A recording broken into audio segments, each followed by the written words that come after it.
Así que vamos a llevar este curso de Historia de la Iglesia Universal y los años siguientes llevaremos Historia de la Iglesia en América Latina y el último año Historia de la Evangelización en la Selva, centrándonos un poquito al final en la historia de nuestro vicariato. ¿De acuerdo? En la plataforma ya les he puesto algunos materiales. Hoy o mañana ya les pongo el texto. Entonces, como introducción, decirles por qué estudiamos historia de la iglesia en una escuela de evangelización. Bueno, primero porque la evangelización no empieza hoy, no empieza conmigo. Ya sabe la tentación que tiene todo padrecito nuevo que llega a una parroquia, saca la escobita nueva, barre bien. Primer encuentro de animadores, primer encuentro de catequistas, toda la historia empieza conmigo y así nunca aprendemos. Dice el refrán que el que no conoce la historia está condenado a cometer los mismos errores. Y por eso es bueno conocer la historia de la iglesia para intentar entenderla, para entender un poquito todo el movimiento que hay dentro y fuera de la iglesia que afecta lógicamente a la iglesia, para aprender de estos errores y también para querer a nuestra iglesia. Cuando uno conoce la historia de su familia, tiene un sabor especial. Cuando mi mamá ha ido escribiendo sus memorias, para los hijos y los nietos tiene un sabor muy especial porque de ahí hemos nacido nosotros. Y la historia de la iglesia, de alguna manera, es la historia de nuestra madre. Hay dos peligros que evitar, ¿no? Uno es el anacronismo en toda historia, de la iglesia y cualquier historia, que es pretender juzgar el pasado con la mentalidad del presente. Pretender juzgar las cruzadas con la mentalidad de 8 siglos después, pues lógicamente no tiene ni pies ni cabeza y es absurdo. Y por eso es ese esfuerzo por intentar comprender cómo funcionaba la cabeza, las intuiciones, los impulsos, las emociones de la gente de aquella época para poder comprenderlo un poquito mejor. Y esto es lo más difícil y es lo que yo voy a intentar hacer. Las cifras y los datos, bueno, pues están bien como referencia, pero no es lo que más nos importa. Lo que nos importa es el hilo de la historia. ¿Qué ha pasado? ¿Por qué ha pasado? ¿Con qué intención ha sucedido? ¿Qué consecuencias ha tenido eso? El texto lo van a tener en la plataforma, es muy sencillo, no llega a 60 páginas. Básicamente es lo que el padre Daniel Córdoba preparó hace muchos años y bueno, pues nada, lo hemos pirateado y como está bien hecho y es muy sencillo, con eso nos vamos a basar, ¿de acuerdo? El otro peligro es la ingenuidad, el pensar que porque es la historia de la iglesia todo ha estado bien, todo ha sido bonito, todo ha sido perfecto. La iglesia es santa y pecadora y por desgracia encontramos en nuestra historia lo que nos gusta y lo que no nos gusta, lo que nos puede escandalizar, no podemos negar. Es una historia también de hombres, guiada por el Espíritu Santo, pero formada por hombres, y hay muchas meteduras de pata como hubo en la historia, como hay en mi vida y en la vida de cada uno de nosotros. No vemos eso por el gusto, por el morbo, sino para primero querer a nuestra madre, que también está herida y dañada, para no ser tan críticos con otros, para aprender de otros y bueno, para ser realistas y si en algún momento hay que pedir perdón, como hizo el Papa Juan Pablo II en el jubileo del año 2000, pues también saber pedir perdón. No pretendemos tapar el sol con un dedo. Pero si ponemos en una balanza las luces y las sombras, es muchísimo más lo que la Iglesia ha hecho de bueno, de promoción de la vida, de la cultura, de la historia, de la salud, de la educación, que las cosas malas que hemos ido haciendo durante estos 20 siglos. Así que vamos a intentar ser realistas y ver un poquito las dos caras de la moneda. Lo que yo les voy a decir no es les voy a leer los apuntes porque no tiene sentido y para eso nos vamos todos a dormir, sino intentar explicar un poquito estos porqués de la historia, qué es lo que lo ha movido, por qué ha sucedido esto, como decía antes, y qué consecuencias ha tenido estas cosas que van sucediendo. Lógicamente, 20 siglos en 8 horas de clase, pues es muchísimo más lo que nos dejamos que lo que decimos. Hay muchos libros de historia de la iglesia, así de gordos y de varios volúmenes, que supongo que nadie se los va a leer, como tampoco me los he leído yo. Pero gracias a Dios en YouTube sí hay varios canales de historia de la iglesia. Hay uno que hicieron hace muchos años, precisamente en Roma, el Vaticano, que son 20 capítulos, uno por cada siglo, y hay uno que hizo hace un par de años un jesuita, que son 10 capítulos, que también está bastante bien. Es un jesuita peruano, pero habla de la historia de la Iglesia Universal. Y ya más adelante les pongo alguno de esta semana, les comparto también los links. En la plataforma les he dejado un diccionario de la historia de la Iglesia que gentilmente me cedió el profesor José Antonio Benito. Es un profesor de historia, es doctor en historia de América, pero de los 30 años que ha estado aquí en el Perú, la mayor parte se ha dedicado a historia de la Iglesia, es el mayor especialista en Santo Toribio, y nos cedió gratis este sencillo diccionario de términos de historia de la Iglesia, también tienen ahí en la plataforma. Vamos ahora un poquito con el sílabus para aclarar las cosas desde el principio y después que no me rompan el teléfono y el celular a última hora. Padrecito, que yo no sabía, que no me enteraba, que bueno, pues todas estas historias. Entonces lloramos todos desde el principio y ya está. El temario son las 8 semanas, fundación de la Iglesia, Imperio Romano. Eso es la primera etapa de la historia de la Iglesia, lo que llamamos la Edad Antigua, hasta el capítulo 3. La Edad Media en realidad ya desde hace muchos años se divide en dos partes porque son prácticamente 10 siglos. Además, una Edad Media que está denigrada como si todo fuese negativo y resulta que no es así. Tiene muchas cosas positivas. Pero bueno, hay una Edad Media baja y una Edad Media alta. Es el cuarto tema. Y luego ya nos centramos un poquito más en temas que nos afectan más a nosotros ahora. El quinto tema, que es el protestantismo y la Reforma Católica, que hasta ahora seguimos peleando con nuestros hermanos evangélicos, la evangelización del mundo, la historia de la Iglesia, no solo la historia de la Iglesia en Europa. Y después, digamos, nuestros abuelos, la Iglesia en la época de la Ilustración y la Iglesia del Concilio Vaticano II. Los trabajitos que hay que hacer. Bueno, pues hay un trabajo que hay que hacer, un pequeñito trabajo de investigación. Aquí les pongo, son 3 trabajos, o sea, 3 temas, 3 posibles temas. De estos 3, cada uno elige el que quiera. Uno, un tema de la separata. Uno dice, pues a mí de la edad antigua me gustaría San Agustín. Pues ahora, a ver, métete y haces un pequeño trabajito de San Agustín. Otro dice, no, a mí me preguntan de las cruzadas y quiero investigar de esto. Pues haces un tema de las cruzadas, un tema de la separata o un tema de la historia de la Iglesia que te guste, que te interese, que te pique la curiosidad.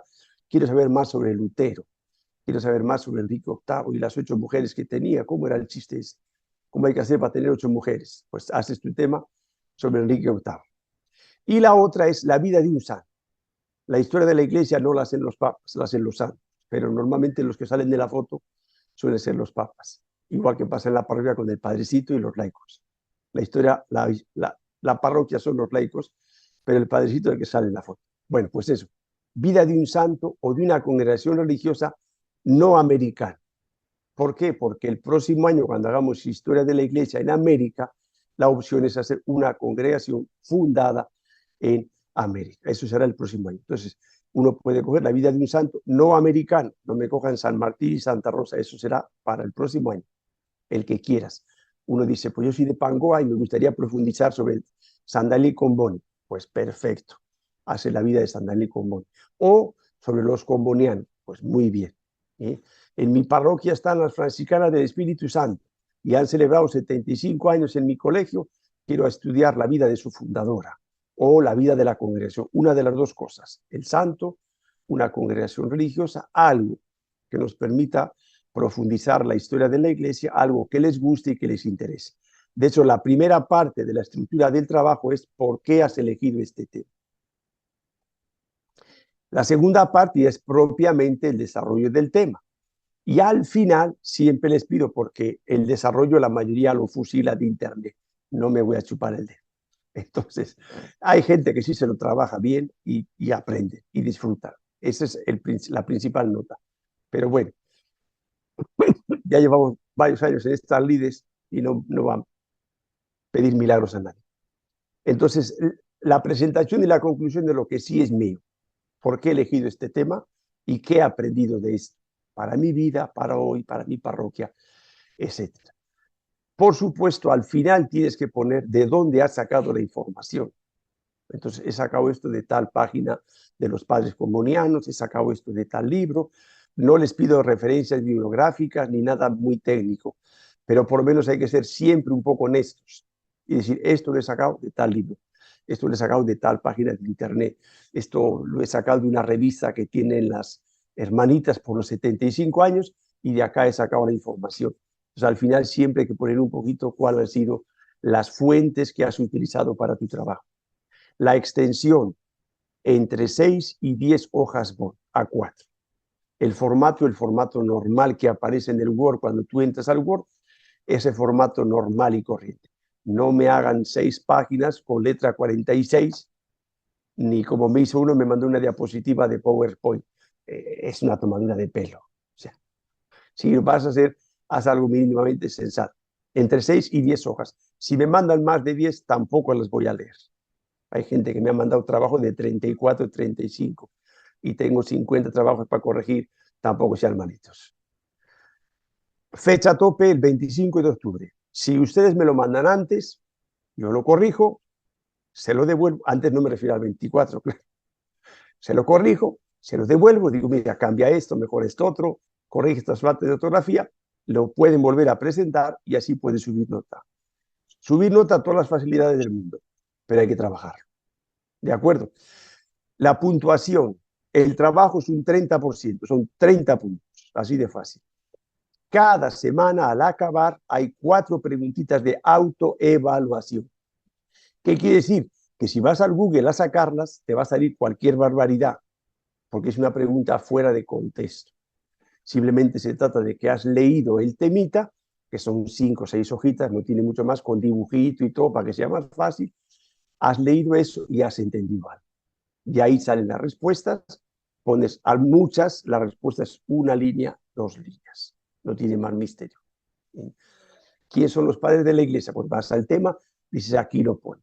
Los criterios son ortodoxia, antigüedad, listo, ya está, no tiene más misterio. Un pequeño Word o un PDF, lo subes a la plataforma, todo por la plataforma, si no yo me vuelvo loco, lo que me ando por acá, lo que me ando por allá, y la plataforma tampoco manejo mucho. Entonces, cada autoevaluación vale 4 puntos. Por 8 temas, 32. O sea que tienen 2 puntos regalados. Son 30 puntos. Y el examen final son 40 puntos. En total suman 100 puntos, después se divide entre 5 y sale una nota sobre 20 puntos. ¿De acuerdo? Eso es un poquito más o menos la metodología de trabajo de estas 8 semanas. Como ahora tengo un internet más o menos decente, hay posibilidad de poder hacer alguna preguntita, pero sobre el tema. A mí no me hagan preguntas sobre la plataforma porque no tengo ni idea. Entonces, y vamos a perder el tiempo. Así que yo creo que con esto, ahora pasamos a una pequeña presentación de PowerPoint, por aquello de que una imagen vale más que 1000 palabras, y vamos a avanzar.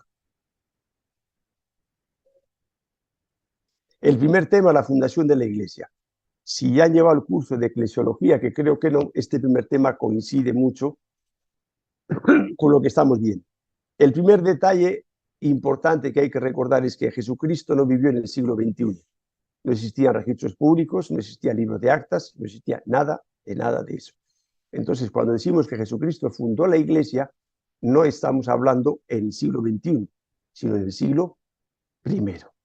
Entonces, hacemos referencia, en primer lugar, esta parte de ahora a lo que encontramos en los evangelios e incluso algunas cosas ya en el Antiguo Testamento, donde el pueblo de Israel va prefigurando lo que será después la iglesia que Cristo fundó. Todo ese pueblo de Israel es lo que después Jesús va a concretar en el reino o el reinado de Dios en la tierra. No un reino que es al final de los tiempos, porque Jesús varias veces va a decir, el reino de Dios entre ustedes está, pero no está consumado plenamente.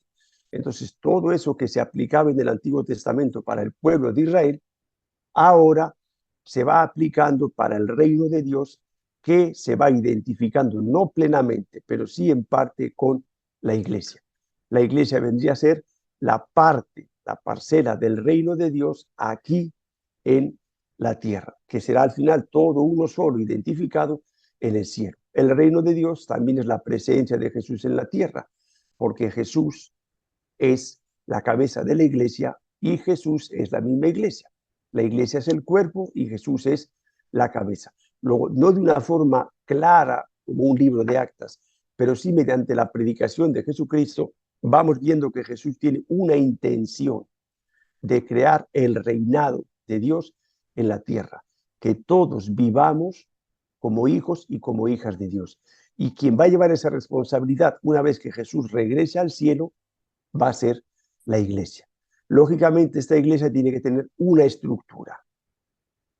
No puede estar en el aire. Tiene que tener una estructura humana por ser parte de la sociedad. Y esta estructura humana va agarrando forma. Cuando Jesús empieza a predicar, básicamente hay 4 tipos de personas alrededor de él. Uno, los chismosos, los que van allí a ver qué pasa, los que les gusta el morbo, la novedad, eso no les interesa, porque un soplido cambia la moda, desaparece. Segundo grupo de los que rodean a Jesús son los discípulos. Discípulo es el seguidor. Son aquellas personas que escuchan a Jesús y dicen, oye, lo que este pata dice es interesante. Cuando le escucho me da paz. Dice cosas nuevas, habla con autoridad. Y entonces le escuchan con gusto y empiezan a cambiar su forma de vivir. Algunos incluso durante temporadas largas siguen a Jesús, van detrás de él. Está formando ya un grupo de personas que empiezan el reinado de Dios en la tierra. Ya empiezan a vivir como miembros de ese reino de Dios en la tierra. De ese grupo de discípulos que después con el paso del tiempo se va reduciendo, como hemos leído el domingo en el Evangelio de Juan, un grupo de discípulos dice, pues este hombre se durmió debajo de la palta, le cayó una palta de esas de paz y bien de 900 gramos y está diciendo tonterías y le dejan.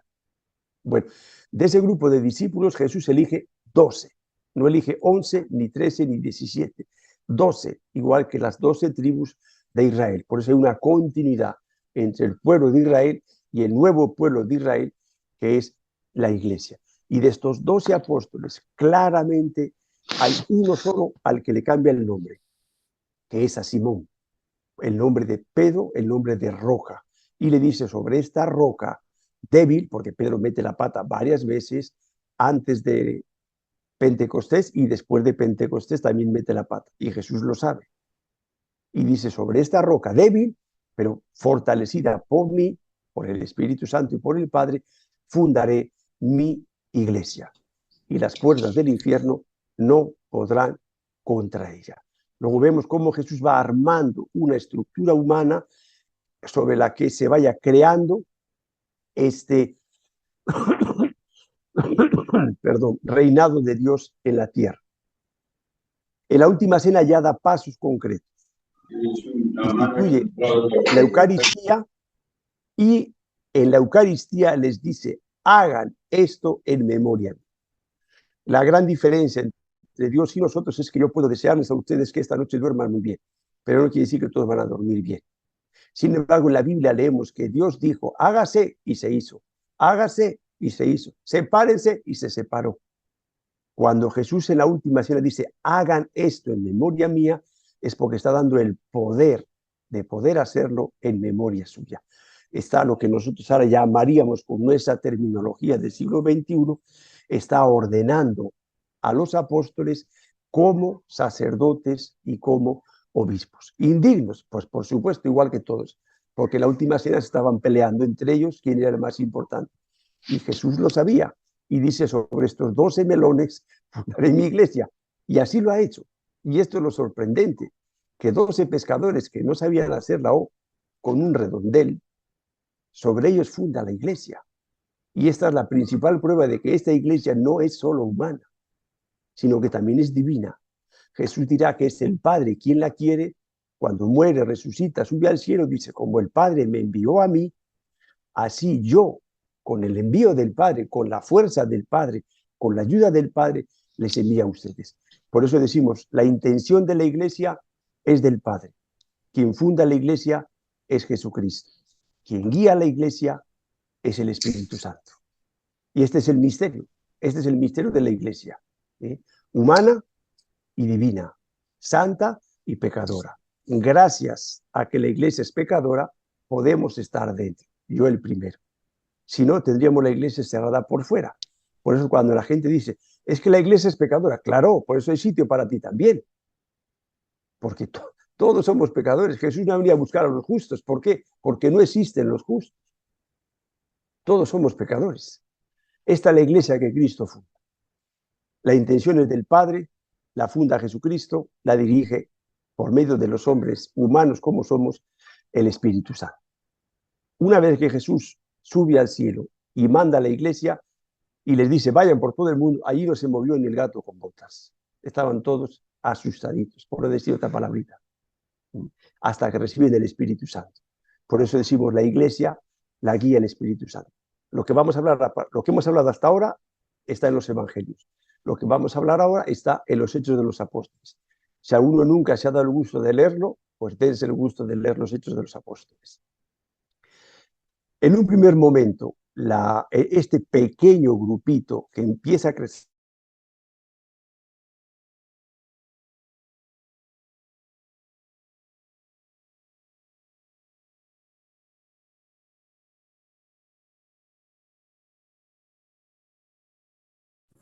Padre, no se escucha nada. No se escucha nada, va padre. en contra de todo el tinglao que las autoridades religiosas judías tienen montado. ¿De acuerdo? Este grupo, distinto a los demás, pero en algunas cosas coincide con ellos porque en los Hechos leemos que iban al templo también a orar y la gente de alguna manera les admiraba por su forma de vida, por su piedad y por su devoción. Pero empiezan a darse cuenta que hay una nueva liturgia también. Además de ir al templo o a la sinagoga los sábados, se reunían en las casas grandes, y celebraban la fracción del pan. No solo leían el Antiguo Testamento, como se hacía en las sinagogas, sino que también compartían las enseñanzas de los apóstoles. Aquí de forma viva y directa, todavía no se había escrito nada. El primer texto de la Sagrada Escritura del Nuevo Testamento es alrededor del año 50. Cuando leemos los Hechos parece que todo pasa en 3 o 4 meses, pero en realidad el margen son fácilmente 30 años y más también. Pero bueno, entonces empiezan a cambiar las cosas. Aparece el bautismo, ya no es el bautismo de Juan. Juan mismo reconoce, el bautismo mío es un bautismo de penitencia, es un bautismo de deseo, un deseo de cambiar de vida, de mejorar, pues como nuestra agüita bendita. Y Jesús instituye el sacramento del bautismo, que nos convierte en hijos de Dios, y todo lo que era una prefiguración en el Antiguo Testamento del perdón de los pecados, ahora se hace realidad. Soy perdonado, soy hijo de Dios, entro a formar parte de la familia de los hijos de Dios. Y como todos somos hermanos, porque Dios es el Padre de todos, entre todos compartimos todos. Compartimos la oración, compartimos los bienes. Y algunos de forma radical, como leemos en los Hechos. Tenía un terreno, lo vendió, entregó el dinero a los apóstoles y allí que se juntó con todos. Y en los Hechos vemos esa continuidad con lo que decíamos ahora del Evangelio. Estos 12 apóstoles, Judas se ahorca y dicen, hace falta mantener el grupo de 12, y eligen a Matías. Ellos tienen claro que este grupo de 12 elegido por Jesús tiene una función especial. De ahí es donde van a salir después el colegio de los apóstoles, el colegio de los obispos. Y tiene un papel especial, igual que ya lo tenía en el Evangelio, precisamente por eso, Pedro. Es el primero que habla en Pentecostés, es el que habla ante el Sanedrín, etcétera, etcétera. No vamos a entrar en más detalles que lo tienen ahí, pero hay un papel especial que cumple Pedro. Por supuesto, lo que Jesús dijo en la última cena de hagan esto en memoria mía, no se refiere solo a los apóstoles, se mueren los apóstoles y se acabó el cuento. Entonces Jesús ha venido para un margen de 50, 80, 100 años de vida. No, Jesús ha venido para toda la historia, y por eso decimos que lo que Jesús dio a los apóstoles encontramos ya en los Hechos de los Apóstoles, que nombran sus sucesores, nombran sus obispos, imponiéndole las manos. Y por eso decimos que los 12 apóstoles se prolonga en lo que llamamos los obispos, que pocos años después ya empieza a hablarse de obispos, de diáconos y de presbíteros, de manera muy clara. Lo volveremos a ver en el tema de la próxima semana, si Dios quiere, y se conectan ustedes y el internet funciona. Acá las cosas empiezan a ponerse emocionantes. Una parroquia que crece y que tiene vida, lógicamente va a tener problemas. La parroquia que nunca tiene problemas es el cementerio. Allí nadie se pelea con nadie, todos están felices. Esto empiezan a crecer. Curiosamente, lo veremos también, gracias a las persecuciones, el evangelio crece. Tienen que salir corriendo por salvar el pellejo, pero ¿a dónde van? Van hablando de aquel que ha cambiado sus vidas, que es el Hijo de Dios, que es el Mesías, que es Jesús de Nazaret. Y empiezan a aparecer seguidores ya no solo de Judea, sino también del mundo griego. Esto que nos referimos ahora en Hechos 6, propiamente son judíos de tradición griega, que también se han convertido al cristianismo. Y ya empiezan a aparecer los problemas entre ellos. Por un lado, los problemas económicos. Primero atienden a las viudas judías porque son más guapas, por supuesto, y después lo que sobra a las griegas. Y las viudas, hace 2000 años y ahora también, pues saben hablar y enseguida empiezan a armar escándalo y empiezan a reclamar. Y los apóstoles, que son todos hombres, dicen que lío nos hemos metido. ¡Madre mía! Nada. Alguien que se encargue de este laberinto. Busquen 7 hombres sensatos, prudentes, y ellos que se encarguen de esto. Ya nosotros no nos metamos el lío de viudas porque acabamos despellejados. Y aparecen los 7 primeros diáconos, que no solo van a dedicarse a la caridad, sino que enseguida también van a dedicarse a predicar y van a dedicarse a bautizar, como es el caso del diácono Felipe. En el capítulo 7 de los Hechos encontramos Esteban, está en el templo, está predicando. Y como está iluminado por el Espíritu Santo, lo que Jesús dijo se cumple. Yo pondré en su boca mis palabras. Y dice, nadie era capaz, y Esteban no era un erudito, nadie era capaz de contradecir lo que Esteban decía. Y al final, las razones del agresivo son los golpes y los insultos, porque el que insulta y el que golpea es porque ya no tiene razones. Y la única razón que tiene es la de la fuerza. Y así pasó con Esteban también. Es el primer mártir y, como decíamos antes, aparece en ese momento la persecución de parte de la sinagoga judía a los cristianos, porque ahora se están dando cuenta que les desmantelan todo su kiosco. Aparece la persecución y no hay bien que por mal no venga. Al tener que salir huyendo, ¿por dónde van? Van extendiendo el evangelio.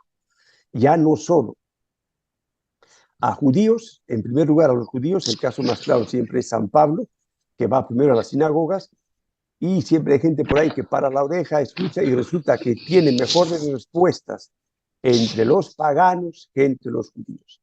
Y al final dice, pues ¿sabes qué te digo? Que las uvas no son higos. Si ustedes no me hacen caso, me voy a los paganos. Y es lo que hizo San Pablo.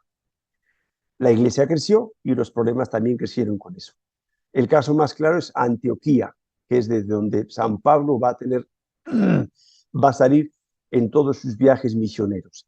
Empieza a crecer una comunidad, todos paganos en su mayoría, y como son seguidores de Cristo, es donde les empiezan a llamar cristianos. De tal manera que ya se empieza a diferenciar, de alguna manera, no todo el mundo, porque en Roma les van a seguir llamando judíos hasta unos cuantos años después. Aquí es donde por primera vez, en Antioquía de Siria, porque hay otra Antioquía, donde les llaman por primera vez cristianos. En esta comunidad, como suele pasar siempre con los convertidos, uno dice esto que me quema dentro, esto que yo he descubierto, que me ha cambiado la vida, que me ha dado sentido a la vida, tengo que llevarlo a los demás. Y lógicamente la evangelización o empieza por aquí, o estamos vendiendo lavadoras y lavando la ropa a mano. Los que se han encontrado con Jesús por medio del testimonio de los apóstoles o de los otros cristianos, ha cambiado su vida y han dicho esto no tiene precio, esto es lo que todo el mundo busca, hay que compartirlo con los demás. Y a partir de aquí empiezan a salir por todos los lados, no los sacerdotes, los laicos de a pie, o sea, como ustedes que me están escuchando. Ellos son los que llevan el evangelio a los demás. No han ido a la escuela de evangelización, no han estudiado teología, no han leído el evangelio porque ni siquiera está escrito. ¿Qué hacen? Lo que dice San Juan en la primera carta. lo que nuestros ojos vieron, lo que nuestros oídos escucharon, lo que nuestras manos tocaron, el Hijo, el misterio, el Dios de la vida, eso les venimos a hablar. O sea, el Dios que está vivo, como dice San Pablo, y si me ha aparecido a mí, no físicamente, sino en mi interior, y ha iluminado mi vida, esto les compartimos a los demás. Este frescor de los que no eran judíos hizo que se extendiese el cristianismo como una mancha de aceite. Y lógicamente, al no haber judíos, no tenían problemas con los judíos, porque los judíos siempre han sido un poco judíos. Entonces, ¿y acá dónde viene el lío? ¿Sí? Vemos aquí un poquito cómo en los viajes de San Pablo, el mapita, otro distrito también lo tienen ahí. Ahora nos puede parecer que todo está cerca, pero en aquella época los barcos eran auténticos nueces, cascarones de frutos secos con una velita. Y cada vez que iban a la mar, arriesgaban la vida y tardaban mucho tiempo. El primer viaje sale de Jerusalén. Perdón, este es el cuarto, es cuando le llevan de Jerusalén a Roma. El primer viaje sale de Antioquía, por aquí cerca. Y vamos viendo distintas comunidades que San Pablo va fundando, a las que después les va a ir escribiendo distintas cartas. Aquí tenemos otro viaje. Y vamos viendo comunidades que ya no suenan. Filipos, Tesalónica, Corinto, Éfeso, etcétera, etcétera. Y esas comunidades después Pablo les va a ir escribiendo, sobre todo cuando ya está preso. Dice, bueno, los pies me los han atado, la mano no.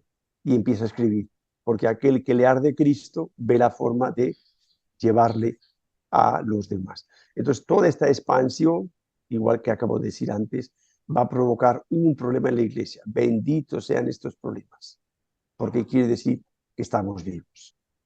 ¿Y qué quiere decir? Pues ahora que estamos con todo el sínodo de la sinodalidad, esto quiere decir que hay que sentarse, hay que escucharse, hay que escuchar al otro, hay que hablar, hay que invocar al Espíritu, porque si hay un protagonista de los Hechos de los Apóstoles, no es Pedro ni Pablo, es el Espíritu Santo. Y juntos no es democracia, es buscar lo que el Espíritu Santo dice, es discernimiento. Vamos encontrando el primero que, digamos, se ve obligado a bautizar a los gentiles es San Pedro, capítulos 10 y 11 de los Hechos de los Apóstoles, que es muy curioso cómo Dios le tiene que zamaquear a Pedro y decirle, pero ¿cómo eres tan cabezota? Si te estoy diciendo que comas, ¿cómo tú me dices que no comas? Y eso que Jesús ya les había dicho, que nada de lo que entra por la boca hacia el hombre impuro. Pues nos damos cuenta que nuestras cabezonerías también las han tenido los santos, y sin embargo han sido salvos. Pues benditas cabezonerías. En el capítulo 9 de los Hechos de los Apóstoles se produce un acontecimiento muy importante para la iglesia de los orígenes, que es la conversión de San Pablo. Un judío acérrimo, cabezota también, por eso tuvo tantos problemas, fanático de la ley, pero tocado por Jesús, cambia.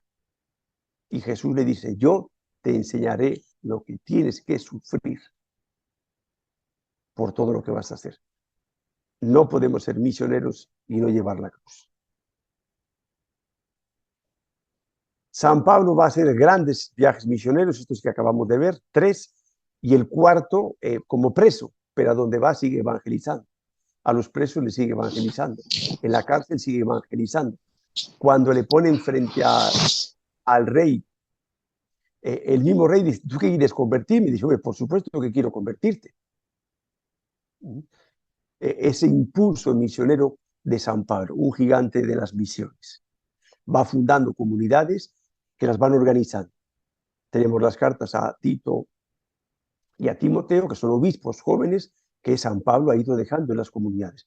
Luego vemos cómo se van formando las comunidades y van teniendo una pequeña estructura en la que, dejando libertad al espíritu, pero vamos encontrando cómo nos vamos organizando, cómo vamos organizando la liturgia, cómo organizamos las comunidades. San Pablo va a hacer varias denuncias de cosas que estaban mal hechas en las cartas, etcétera, etcétera. Y otra cosa importante, además de las cartas, es la apertura de Pablo al mundo grecorromano. Jesús era un judío, tenía mentalidad judía y mentalidad oriental. Y Pablo se mete en el mundo grecorromano, que es occidental, no oriental, y maneja unas categorías intelectuales completamente distintas a las judías.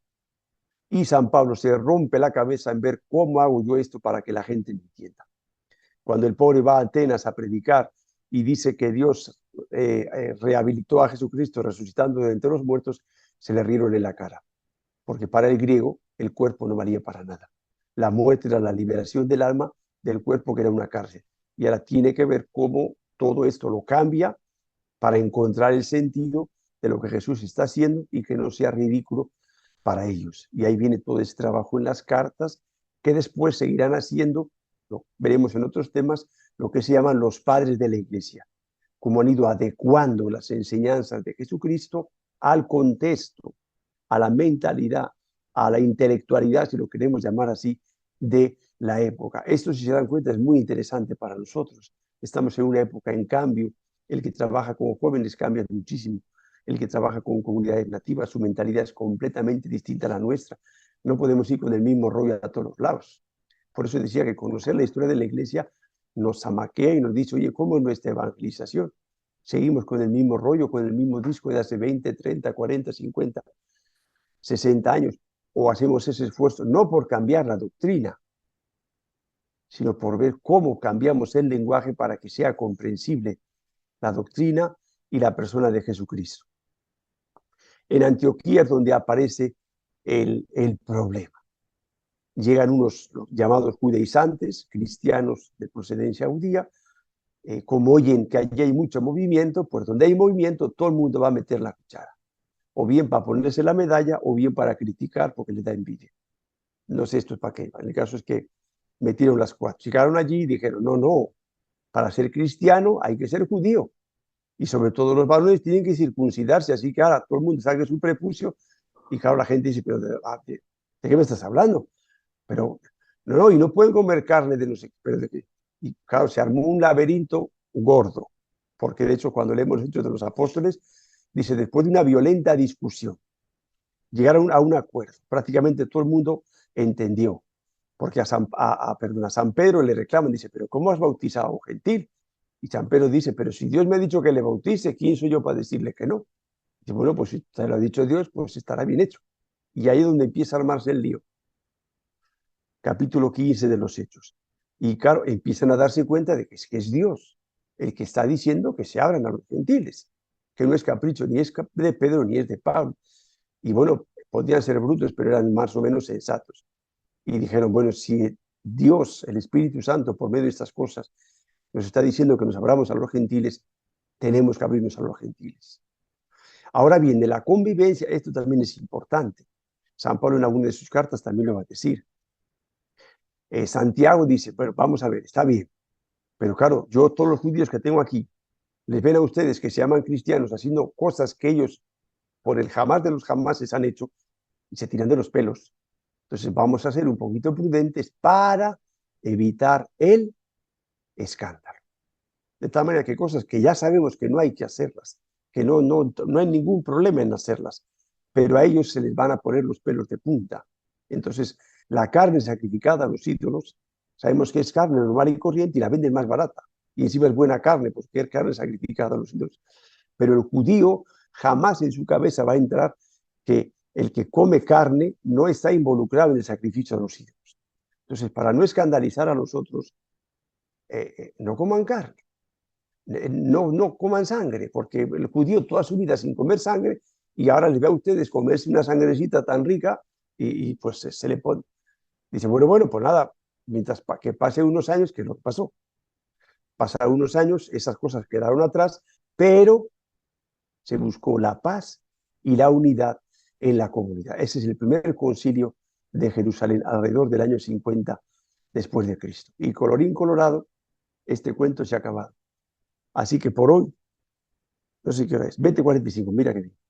Si alguien tiene alguna pregunta del tema, o bueno, de lo que sea, estamos bien. Y si no, pues me voy a la cama, que aquí se madruga mucho.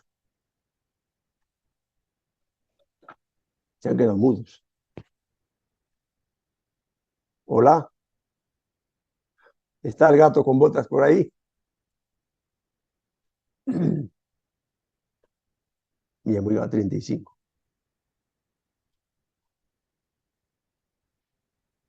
Bueno, pues nada, ahí en la plataforma ya tienen el sílabus y mañana subiré ya el texto de todo el año, aunque quizá algún tema cambiemos alguna cosita, pero bueno, en principio me gusta que tengan todo el texto para que lo puedan ir leyendo con calma.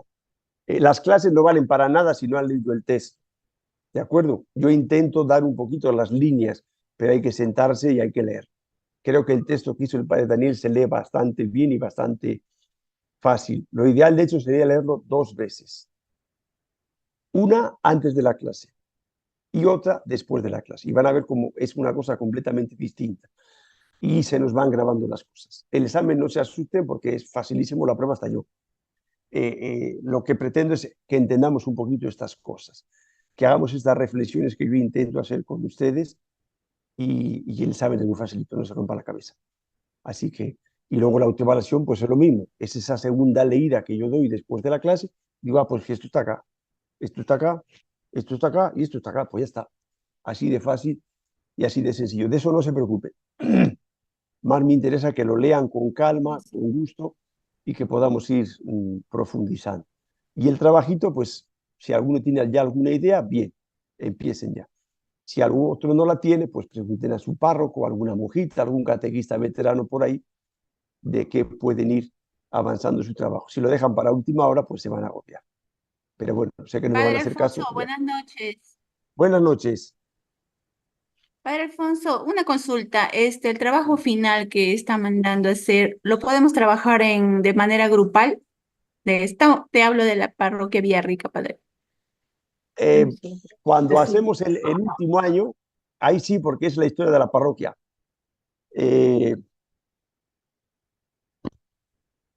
También se puede hacer, pero Es hay que que nosotros, multiplicar.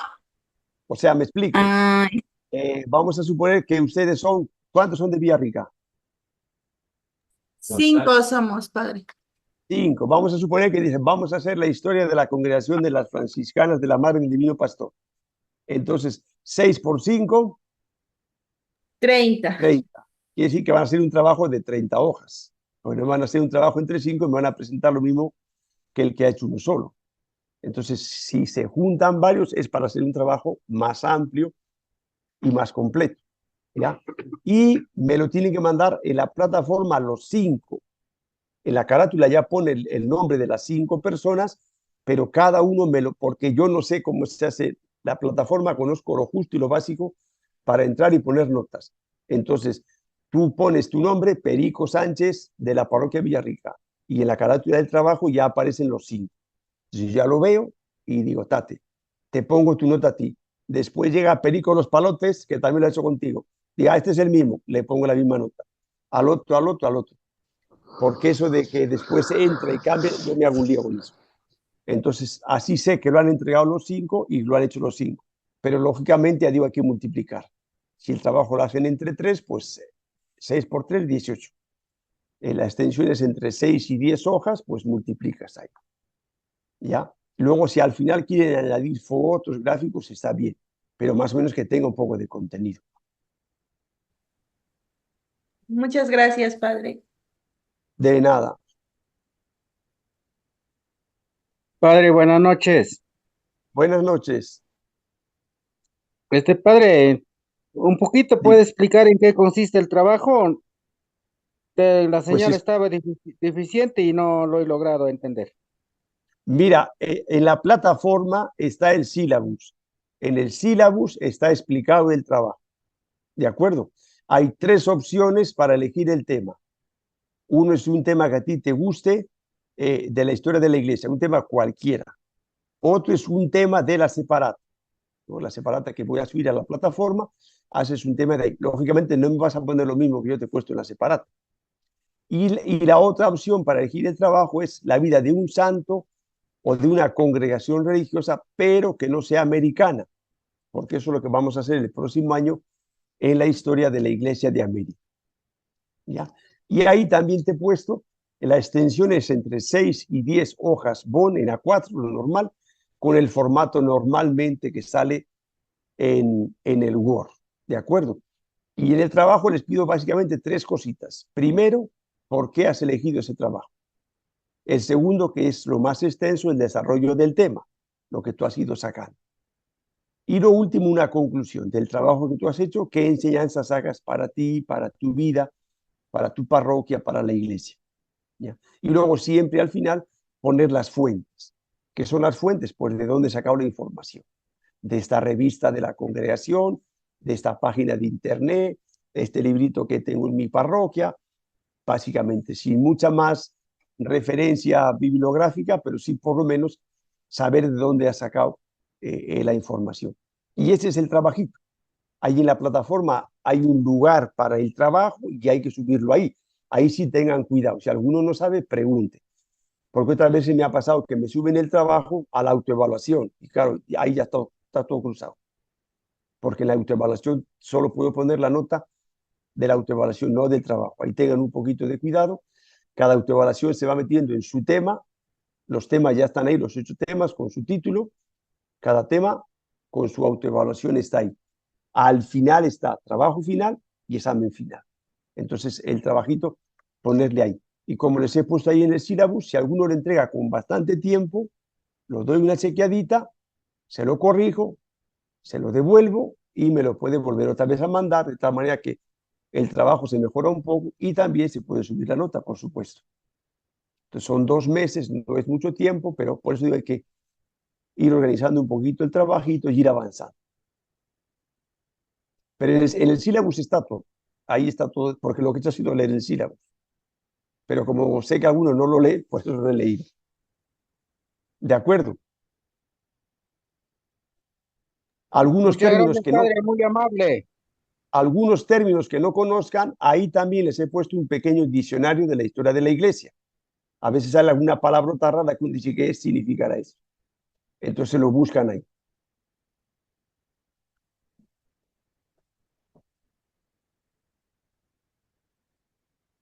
Muchas gracias, ¿Listo? padre. De Ilustrado. nada, un gusto. Yo tenía miedo Que la señora a ver descanse cómo bien. iba, pero ha aguantado bien el tiempo. Nos vemos entonces el próximo lunes. Yo voy a intentar ser puntual, empezar a las 8 y más o menos 8:45 terminar, porque sé que todos tienen que trabajar, seguro que más que yo, y tienen que descansar. Así que el tiempo es sagrado. De acuerdo, muy bien. Nos vemos entonces el próximo Buen lunes. descanso, padre. Ya, saludos. Padre, Hasta buenas la noches, próxima. gracias. Hasta luego, hermanos y hermanas. A Qué ustedes, padre. los angelitos. Padre.